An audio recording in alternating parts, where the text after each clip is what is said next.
Bonjour et bienvenue à Vie de foi. Aujourd'hui, nous allons parler d'un sujet vraiment intéressant. Je crois que la majorité des chrétiens se posent la question à un certain temps dans leur vie, mais comment faire pour entendre la voix de Dieu? C'est une question très populaire et gloire à Dieu, la Bible nous dit comment nous pouvons entendre sa voix. Et j'aimerais juste vous dire que récemment, j'ai fait une conférence pour hommes et puis lors de cette conférence, j'ai demandé aux hommes de me poser une question, en fait en privé. Je voulais vraiment que les hommes puissent répondre à partir de leur cœur, que ce soit quelque chose qu'ils pouvaient comme exprimer vraiment librement. Et puis, dans ce questionnaire-là, ce que j'ai vu, en fait, c'est que 90% des hommes dans la salle se posaient la même question. Comment faire pour agir avec certitude? Comment faire pour entendre la voix de Dieu? Comment faire pour prendre de bonnes décisions? Et je vois vraiment que c'est un besoin dans le corps de Christ où on veut accomplir la volonté de Dieu, mais nous sommes incertains. Souvent, on n'a pas de conviction parce qu'on s'imagine, peut-être c'est moi, peut-être c'est Dieu, mais il y a beaucoup d'incertitudes. Et Dieu nous appelle à être dirigés par le Saint-Esprit. En fait, dans Romains 8, 14, le texte nous dit « Tous ceux qui sont conduits par l'Esprit de Dieu sont fils de Dieu ». Ou on pourrait dire « Les fils de Dieu sont dirigés par le Saint-Esprit ». Et puisque le Saint-Esprit sait très bien où il s'en va, bien, gloire à Dieu, on peut dire, bien, je suis convaincu que j'avance dans la bonne direction si j'avance vraiment en poursuivant le Seigneur. Amen. Donc, on va voir aujourd'hui comment entendre la voix de Dieu. Mais juste avant, je veux poursuivre en fait, ou terminer plutôt, ce que j'ai commencé hier dans l'émission précédente. En fait, dans l'émission précédente, on avait répondu ou on avait discuté ensemble comment Dieu dirige et ne dirige pas. Comment Dieu dirige et comment Dieu ne dirige pas. On a vu hier, en fait, que Dieu ne dirige jamais en contredisant sa parole. C'est une chose très claire et tous les enfants de Dieu diraient « oui, c'est certain », mais comme on a vu hier, c'est quelque chose qu'on peut dire rapidement, là, mais au final, il y a plusieurs chrétiens qui pensent que Dieu peut emprunter un chemin qui n'est pas selon sa volonté. Donc, on a vraiment détruit cette philosophie qu'on peut avoir, que Dieu pourrait contredire sa parole de temps en temps. C'est un mensonge, pardon, c'est faux. Dieu ne dirige jamais par le péché aussi. On a dit, si vous êtes rendu à un endroit dans votre vie, mais vous avez dû emprunter le péché pour y arriver, bien, ce n'était pas la direction de Dieu, parce que le Saint-Esprit n'emprunte jamais le chemin du péché. Donc ça, c'est clair, on l'a vu. Par exemple, vous étiez dans des conversations de médisance, de calomnie, vous avez entendu des choses, et là, vous avez pris une décision à cause de ça. Bien, en fait, le Saint-Esprit ne prendra pas cette histoire-là, le mensonge, pour vous diriger. Dieu ne dirige pas dans les ténèbres, mais toujours dans la lumière. Donc ça, c'est une chose importante qu'on doit savoir parce que combien de chrétiens se laissent influencer par toutes sortes de péchés, en fait. Quelqu'un vit dans le péché, ici on parle de médisance, de calomnie, ils se laissent imprégner par ça, ils prennent une décision, mais au final, ils prennent un méga détour dans leur vie. C'est vraiment le plan du diable pour neutraliser des chrétiens et pour les dérouter. Gloire à Dieu, on a vu hier que Dieu n'emprunte jamais le chemin du péché. Dieu ne dirige pas non plus par précipitation. Je dois agir rapidement, je dois faire quelque chose rapidement, sinon l'appel de Dieu va s'évaporer. Non, non, non. Dieu va vous parler, oui, il va vous donner une vision pour votre vie, gloire à Dieu. Mais il va aussi vous laisser le temps de réfléchir, comme on a vu dans la parole, dans Proverbe 16, verset 20. Dieu vous appelle à réfléchir et aussi à placer votre confiance en lui. Et finalement, hier, on a vu que Dieu ne dirige pas en suivant la foule. Okay? Donc, des fois, les chrétiens sont influencés par le nombre de conseillers. Okay? Donc, on peut avoir de bons conseillers remplis du Saint-Esprit. Alléluia.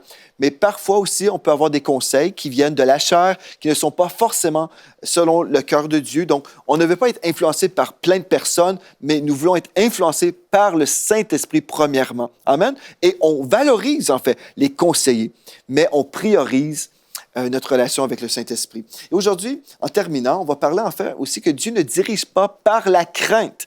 Ça, c'est vraiment important. Il faut discerner quand la crainte veut nous influencer.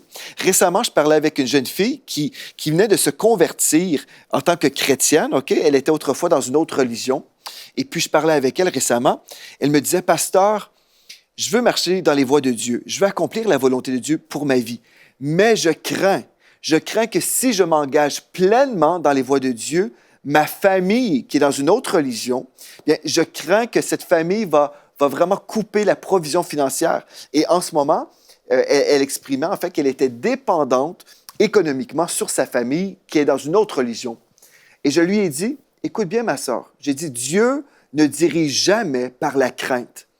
Donc, si vous prenez une décision aujourd'hui, vous pensez que Dieu vous parle, que Dieu veut vous faire entrer dans telle dimension de votre vie, vous avez des raisonnements comme ça, mais là, la crainte vient s'emparer de vous. Et vous dites, ah, si je dis oui à Dieu, si je fais telle ou telle chose, bien là, je vais peut-être perdre cette provision économique ou peut-être je vais vivre de l'opposition ou de la persécution. Et peut-être vous allez vivre, oui, peut-être une coupure économique, peut-être vous allez vivre de la persécution.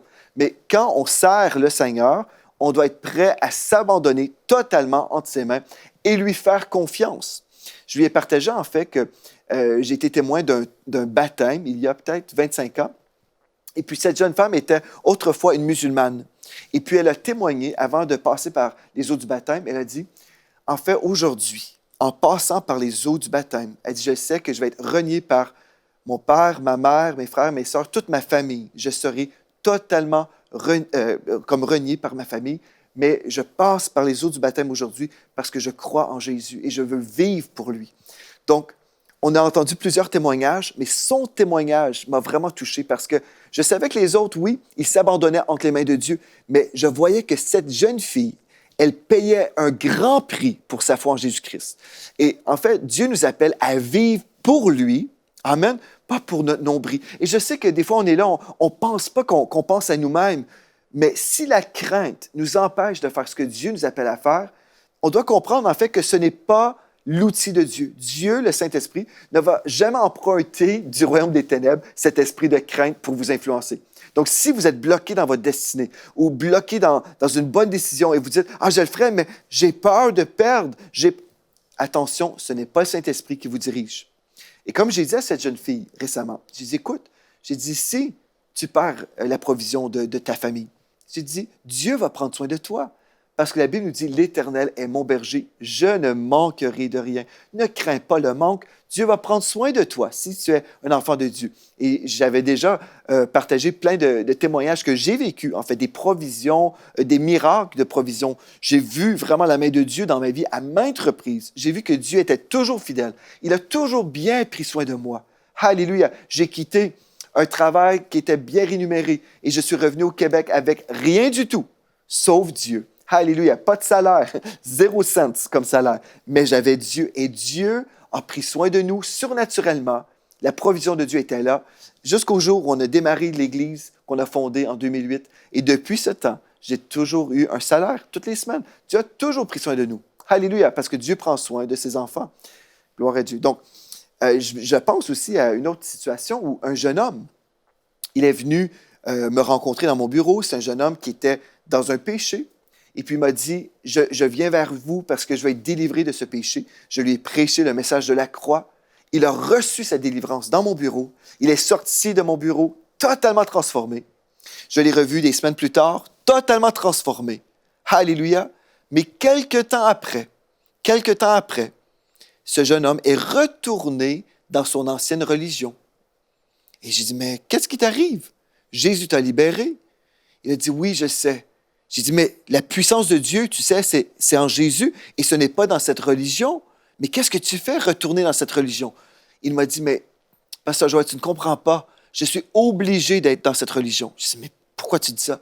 Parce que c'est eux qui payent mon appartement, les frais pour mon épicerie, pour ma nourriture, c'est eux qui payent tout. Et je suis dépendant de ces gens. J'ai dit, ah non. Et ce jeune homme a abandonné les voies de Dieu par amour de l'argent. Voyez, vous allez dire, oh, mais est-ce que ce jeune homme aimait vraiment l'argent? Oui, il préférait l'argent que Jésus-Christ.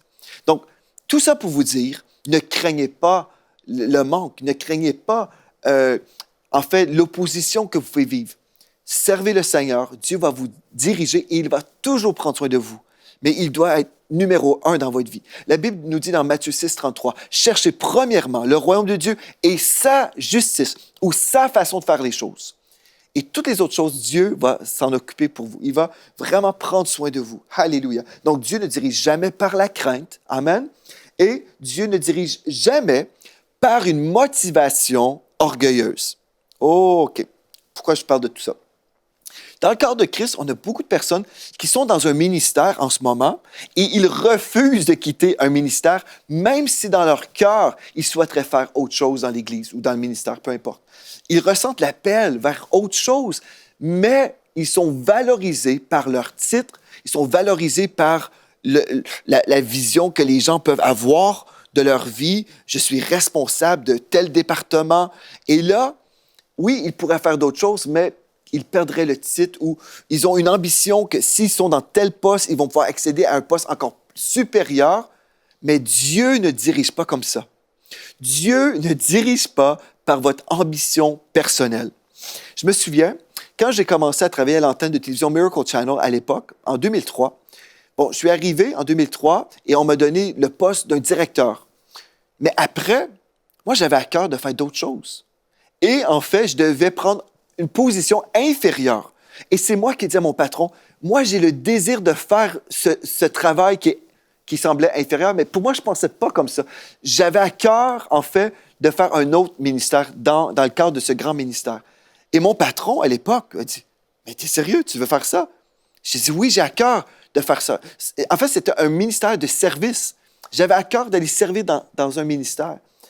Et mon patron m'a dit, d'accord, mais je vais garder ton salaire, tu vas pouvoir conserver ton salaire de directeur dans ce poste-là. Vous voyez, si j'avais pensé, argent ou réputation ou ambition, c'était vraiment la chose stupide à faire. Mais ce que Dieu veut, c'est qu'on soit dirigé par le Saint-Esprit. Amen. Donc, Dieu ne dirige pas par votre ambition personnelle. Alléluia. Il veut vous diriger par son esprit. Et Dieu, vous savez, même si vous semblez prendre une démotion ou expérimenter une démotion pendant un temps, gloire à Dieu. Quand vous travaillez pour le royaume de Dieu, Dieu voit tout ce que vous faites. Et en son temps, il va vous élever au temps convenable.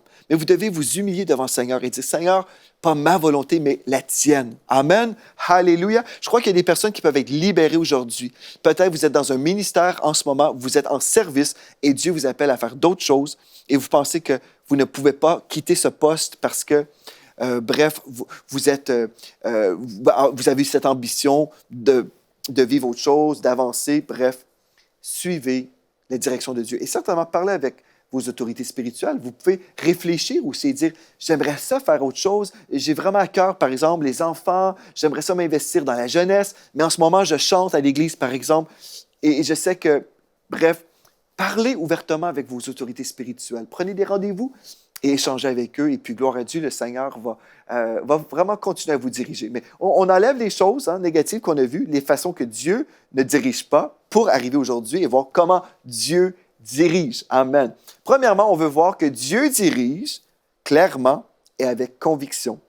Dieu ne nous appelle pas à prendre un pas de foi et comme « Ah! » Non, on doit être certain que Dieu nous a parlé. Amen. Donc, Dieu nous donne une vision très claire et précise. Bon, vous allez dire, des fois, on ne connaît pas la fin, la conclusion, et ça va, c'est correct. Je sais que dans ma vie, il y a des choses, des fois, on sait que Dieu nous dit, bon, tu vas prendre un pas de foi ici, amen, et là, on sait que le prochain pas, c'est celui-là, et on ne sait pas plus loin. Et c'est correct, c'est pour ça qu'on reste dépendant de Dieu dans cette communion avec le Saint-Esprit. Mais on a toujours une conviction que le pas qu'on prend, c'est celui que Dieu nous appelle à prendre. Amen. L'exemple parfait, c'est le Seigneur Jésus-Christ. Lorsque Jésus a quitté le ciel, il est venu sur la terre ayant une pleine conviction. Il connaissait sa mission. Il savait pourquoi il était là. Dans Luc 19, au verset 10, « Le Fils de l'homme est venu chercher et sauver ce qui était perdu. » L'autorité avait été perdue sur la terre. L'être humain avait été perdu dans le péché. Et Jésus, lorsqu'il a quitté le ciel, il s'est abaissé lui-même, s'humiliant, se rendant obéissant jusqu'à la mort de la croix. Jésus est venu sur la terre avec une mission très claire et précise. Il est né pour mourir. Amen. Mais il est né aussi pour sauver, pour venir chercher et sauver ce qui était perdu. Dans 1 Jean 3, 8, la Bible nous dit que le Fils de Dieu a paru afin de détruire les œuvres du diable. Sa mission, c'était, oui, de nous chercher, nous sauver et détruire les œuvres du diable, détruire la malédiction. Alléluia, gloire à Dieu. Pourquoi? Parce que dans 2 Pierre 3, 9, le texte biblique nous dit que Dieu ne veut pas qu'aucun périsse, mais que tous arrivent à la repentance. Alléluia. Donc, Si Jésus a agi avec conviction, avec une clarté devant lui, vous avez dit, oui, mais Jésus était le Fils de Dieu. Eh bien, alléluia, oui, c'est vrai. Mais vous, si vous êtes devenu un enfant de Dieu, gloire à Dieu, on vient de le lire aujourd'hui dans Romains 8, 14. Ceux qui sont conduits ou dirigés par l'Esprit de Dieu sont fils de Dieu. Donc, vous êtes un fils de Dieu, gloire à Dieu, vous avez le Saint-Esprit qui est en vous, et Dieu veut vous parler. Peut-être il ne vous montre pas toute votre vie à l'avance, mais il va vous montrer un pas à la fois et prenez des pas avec conviction, sachant que Dieu vous a parlé. De cette façon-là, vous ne vivrez pas dans le regret. La façon qu'on vit dans le regret, c'est quand on se dit « Ah, est-ce que j'ai vraiment pris la bonne décision? Est-ce que je devais vraiment faire telle ou telle chose? » Mais si vous priez tous les jours, vous êtes toujours en communion avec Dieu et toutes vos décisions sont prises en consultant le Seigneur, bien vous allez savoir si jamais l'ennemi vient vous semer des paroles de doute. Et là, le diable vous dit « Est-ce que tu as vraiment pris la bonne décision? » Là, vous allez vous rappeler « Je me souviens ce matin-là, je priais et le Seigneur m'a donné tel verset biblique et j'ai pris cette décision parce que Dieu m'a parlé. » Ou dans mon cœur, j'avais un feu. Vraiment, j'étais tellement inondé de la paix de Dieu. Vous allez vous rappeler, en fait, de la direction de Dieu dans votre vie. Donc, vous ne vivrez pas de doute en doute, mais vous allez vivre par la foi. Ça, c'est tellement important. Ça nous libère totalement dans notre vie chrétienne. Amen. Alléluia. Donc, aujourd'hui, on va commencer. Je ne pense pas qu'on va y arriver. On va tout voir. Donc, on va poursuivre demain. Gloire à Dieu, il n'y a pas de souci. Comment entendre la voix de Dieu? Donc, on a vu comment Dieu ne dirige pas et comment Dieu dirige. Dieu dirige avec clarté, conviction. Amen. On connaît notre mission. Mais là, comment entendre la voix de Dieu? Bien, il faut premièrement comprendre que dans Job, chapitre 33, verset 14, le texte nous dit que Dieu parle tantôt d'une manière, tantôt d'une autre.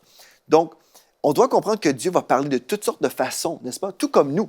Moi, je vais parler à mon épouse de toutes sortes de façons. Peut-être, je vais lui parler avec ma bouche, certainement. OK, on va ouvrir la bouche, on va s'exprimer comme ça. Mais je peux lui parler aussi avec des caresses, des câlins, OK, comme vous dites en France. Vous pouvez parler avec vos mains, vous pouvez parler avec un regard. Vous pouvez parler de toutes sortes de façons, vous, les êtres humains. Vous pouvez parler en texto. Bon, on va employer toutes sortes de méthodes. Et Dieu aussi va parler de toutes sortes de façons. La première façon que Dieu va parler à l'humanité, bien, c'est par la création, tout simplement. Si un athée dit par exemple, bon, moi, je ne crois pas en Dieu, bien, vous mettez cet homme, OK, dans une situation cataclysme, par exemple, dans un tremblement de terre, et cet homme-là, qui dit ne pas croire en Dieu, d'un seul coup, si la maison commence à trembler, il va dire « Oh mon Dieu, à l'aide, oh mon Dieu! » Pourquoi? Pourquoi cet homme qui ne croit pas en Dieu, dit ne pas croire en Dieu, pourquoi est-ce qu'il va avoir ce désir ou il va avoir le réflexe de crier à Dieu? Bien, en fait, c'est parce que tous les êtres humains le savent très bien que Dieu existe. Même s'ils vont dire qu'ils ne croient pas en Dieu, les êtres humains le savent. Pourquoi? Parce que les êtres humains savent que Dieu existe. Au fin fond, même s'ils ne veulent pas croire en lui, même s'ils ne veulent pas le servir, au fin fond, les gens le savent que Dieu existe. Parce que Dieu a placé dans le cœur de l'être humain la pensée de l'éternité. Donc, les êtres humains ont tous pensé à la vie après la mort. Qu'est-ce qui se passe après la mort? Bon, certains vont dire, « Ah, nous sommes comme des bêtes, il n'y a rien qui va se produire pour nous, c'est tout, la vie se termine comme ça. » Mais chaque être humain a en son cœur cette pensée de l'éternité.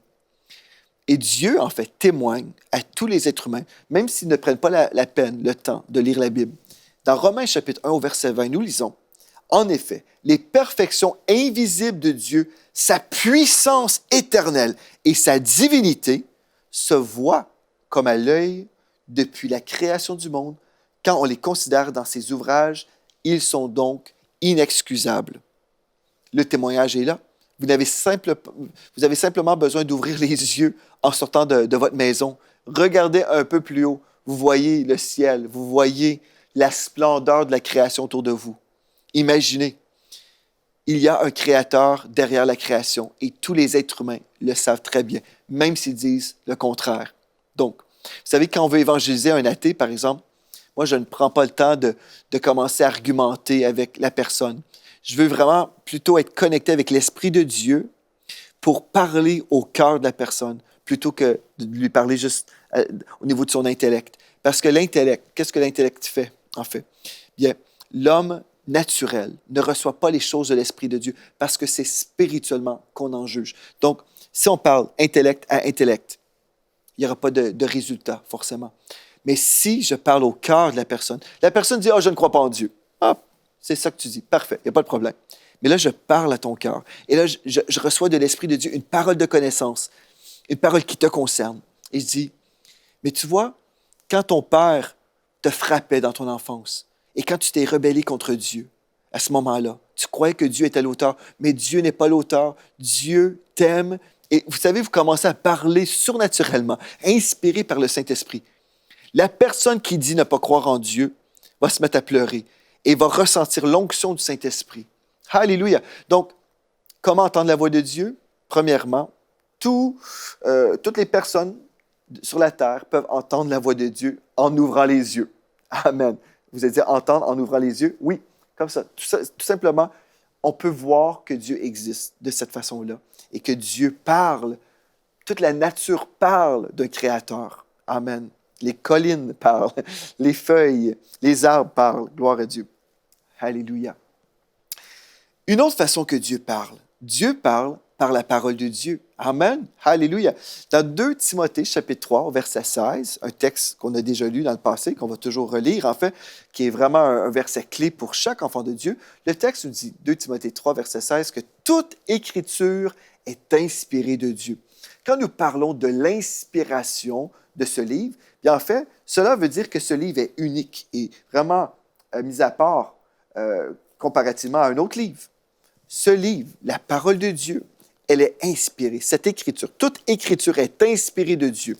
Oui, Dieu a pris des hommes. Oui, c'est des hommes qui ont écrit le texte. Mais l'inspiration venait de Dieu, le Saint-Esprit. Donc, toute écriture est inspirée de Dieu et utile pour enseigner, pour convaincre, pour corriger, pour instruire dans la justice, afin que l'homme de Dieu soit accompli et propre à toute bonne œuvre. Donc, Dieu peut nous parler en lisant la parole.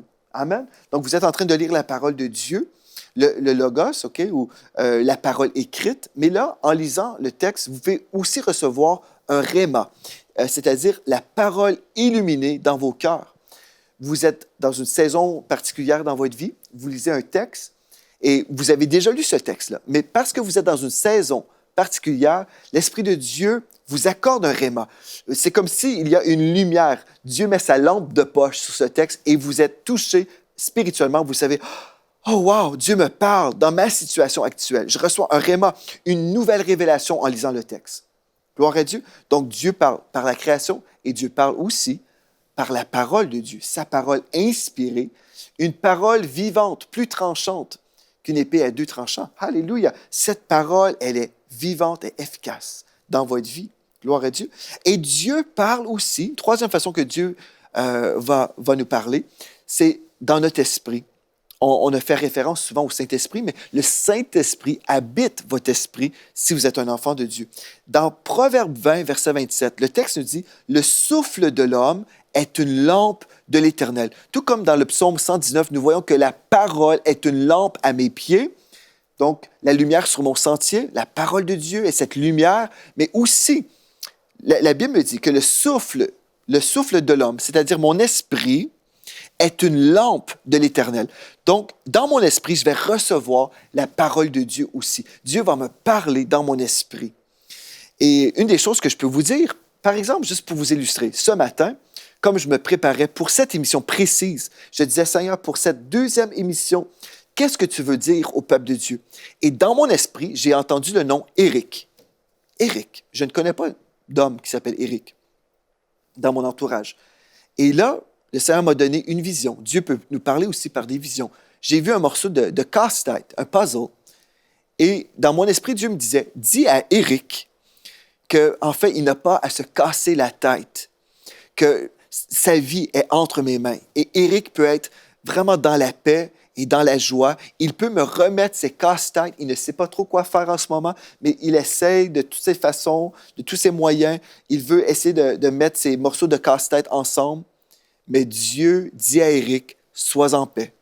Ne sois plus dans la confusion, mais laisse-moi te diriger. Alléluia.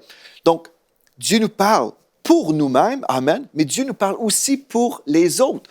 Et Dieu, aujourd'hui, le Saint-Esprit m'a parlé pour Éric. Donc, je sais qu'il y a un Éric et vous pouvez m'écrire, Éric, et me dire, Pasteur Joël, c'est à moi. Combien de fois on reçoit des courriels, des gens qui me disent, bien, c'est à moi, vous avez déclaré telle parole, c'est à moi, j'ai reçu ma guérison, j'ai reçu ma délivrance. Pourquoi? C'est parce que le Saint-Esprit veut parler à quelqu'un. Tout simplement. Ma responsabilité, si je veux entendre la voix de Dieu, je dois me disposer pour entendre. La Bible nous dit, rechercher la charité, aspirer aux dons spirituels. Donc, je dois désirer que l'Esprit de Dieu me parle par révélation. Amen. Donc, comment entendre la voix de Dieu? Souvent, nous sommes très préoccupés pour entendre la voix de Dieu pour nous-mêmes. On est là, on dit, ça, je ne sais pas trop quoi faire, mais souvent, Dieu nous enseigne à recevoir sa parole en priant pour d'autres personnes. Des fois, on est vraiment centré sur nous-mêmes. On veut savoir qu'est-ce que Dieu veut que je fasse dans telle situation. Et c'est bien de vouloir faire la volonté de Dieu. C'est très, très bien ça. Mais je crois que Dieu nous encourage aujourd'hui également. Il veut nous exhorter à entendre sa voix pour les autres aussi. Parce que Dieu veut se servir de nous. Il veut, en fait, qu'on soit des canaux de bénédiction autour de nous. Donc, tous les jours, prenez un temps et dites, Seigneur, je veux entendre ta voix. Je veux développer mon oreille. Je veux vraiment entendre ta voix, Seigneur Dieu. Et là, vous vous positionnez spirituellement pour entendre. Vous allez peut-être entendre le Seigneur vous dire, je t'aime avec un amour éternel. Oh, ça c'est beau, c'est bien, c'est merveilleux. Mais là, peut-être vous allez prier pour vos enfants ou pour un membre de la famille, quelqu'un de l'Église, un ami, un collègue. Et l'Esprit de Dieu met dans votre cœur le visage. Vous voyez en fait un collègue. Et l'Esprit de Dieu vous donne une parole pour ce collègue. Priez pour le collègue, priez pour la personne, priez en esprit. Et lorsque vous allez rencontrer la personne, si l'Esprit de Dieu vous dirige ainsi, vous pourrez dire, ce matin, je priais pour toi. Et la personne va dire, ah oui, ah bon? Et oui, et Dieu m'a donné cette parole. Et la personne, vous allez voir, quand on laisse le Saint-Esprit nous parler pour parler aux autres, vous allez voir en fait que les dons spirituels seront activés et vont augmenter dans votre vie. Vous allez voir comment Dieu va vraiment vous parler. Aujourd'hui, on a vu juste 3 façons que Dieu nous parle. Il nous parle par la création, par sa parole et dans notre esprit. Demain, on va poursuivre également et voir d'autres façons que Dieu nous parle. Donc, c'est un rendez-vous à ne pas manquer. Vous voulez vraiment être présent parce que Dieu veut vous parler. Il veut vous diriger par son esprit. Et vous allez y arriver, gloire à Dieu, si vous vous exposez à la parole. Donc, merci d'avoir été là. D'ici à demain, soyez richement bénis.